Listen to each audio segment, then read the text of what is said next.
have heard and heard and heard about Jesus' raising of Lazarus. This passage is especially familiar to me because it is home to the only piece of biblical trivia I ever get right. What is the shortest sentence in the Bible? Jesus wept. Though here, of course, it is translated as Jesus began to weep. So even then, I only score a win some of the time, depending on who is keeping score. This text, as so many from John's Gospel, is rich with imagery, and the emotion present on the parts of Mary and Martha, even Jesus himself, reinforces the grand scale of the story. Jesus raises Lazarus from the dead, not just a few hours after he has died, but 4 days after he has been entombed. The display of Jesus's, and therefore God's, impressive power is at the heart of what the gospel writer intends for us to get from this passage. And most preachers and interpreters see that grand scale not only in Jesus' resurrection at the end, in Lazarus' resurrection at the end, but throughout the entire passage. Our Sunday school curriculum for this story focuses in on God's masterful orchestration of this situation through Jesus. Its summary for teachers includes the following. Jesus takes a few days to arrive at Bethany, even when he knows that Lazarus is dying. We are brought into God's time. The great event of life and death is in God's time, not ours, as is everything in our lives. God works all things to his purpose. Lazarus is given a gift of time in God's time. Martha and Mary chide Jesus for his lateness at coming, but we can never mistake our time for God's time, trying to rush him or impede him. His revelation to us is on his time. Mary and Martha already believe in Jesus. The raising of Lazarus, in a way, is not for them. Instead, the act is for the crowds and for us to show the glory of God. Let us join the crowd and see the glory of God in the raising of Lazarus. What is our response? What is my response? Avoiding a number of less appropriate words, my response is that this interpretation is deeply unsatisfying to me. I can't, or perhaps won't, abide a God who would calculatingly let his beloved sit in grief and anguish to prove his glory to a wider audience, no matter that that glorious power is literally new life. Where this interpretation goes wrong for me is in its understanding of Jesus' response to hearing of Lazarus' ill health as evidence of Jesus' divinity, of God's revelation through Jesus. To me, Jesus' delay in going to Lazarus in order that Jesus, and by extension God, might be glorified is perhaps the clearest evidence in the passage of Jesus' humanity, not his divinity. Let's look at the passage. Jesus hears that a certain man is ill, and we are told that this is not just any man, but a beloved friend, Lazarus. Jesus' response is not to go straight away, but to delay 2 days, so that the Son of God, Jesus himself, might be glorified. So that presumably the crowds and crowds of people who have been following him from town to town might better understand who he is and whose he is. Now, the 3 other Gospels don't have this story of the raising of Lazarus.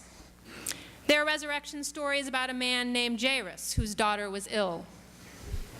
Jairus is associated with the synagogue, so we might assume that Jesus knew him. But certainly there is no indication that he is a close friend, nor that his entire family is close to Jesus, as we are told of Lazarus and Mary and Martha. When Jesus hears in these other Gospels that Jairus' daughter is near death, he goes to her immediately. But for Lazarus and Mary and Martha, Jesus waits. He eventually goes, and first Martha and then Mary meet him on the road and lament that it has taken him so long to get here, that Lazarus has in fact died. Jesus' reaction? He gets angry. Although our translation uses the words disturbed and moved, the Greek text is thought by most to be incontestable in its suggestion that Jesus was not empathetic or sad, but angry. It is not until Lazarus' family and friends invite Jesus to come and see Lazarus' grave that Jesus finally weeps. This beginning of our scene does not strike me at all as some master plan of God, at least right now, where I am in my life with God.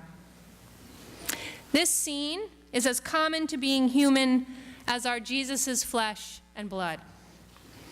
Perhaps Jesus, for any number of reasons, is so comfortable with those he loves that it feels safer to put their needs on hold rather than the needs of those who don't know him well, especially if tending to those latter needs will reinforce an image of himself that he so very much wants the world around him to have, however accurate and life-giving it may be. And then, so very equally human, when he finally does get there and his family is upset that it has taken him so long, he gets angry at them. How many of us have been in this situation?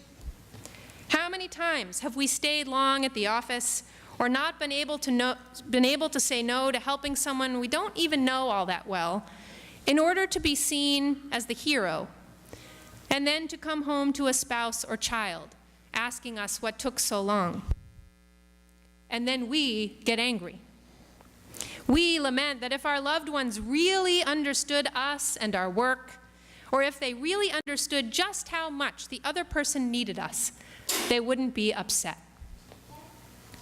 To me, on display for the entire story up to Lazarus' very resurrection is not God's master plan, but the gritty reality of intimate human relationships, which one could say is God's master plan. It is often easier to disappoint those we love and those we know love us and believe in us than those whose opinions of us we are far less certain of.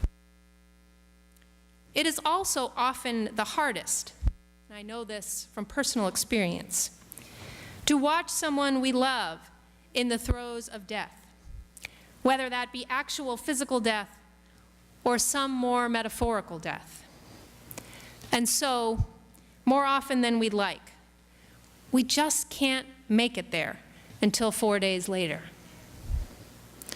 For me, God is not revealed in the orchestration of Lazarus' resurrection, but in the resurrection itself, and only in that.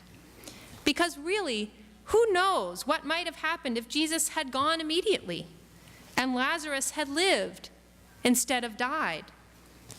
Or even less visually amazing, had ultimately died but had been made spiritually and emotionally whole in the presence of Jesus beforehand.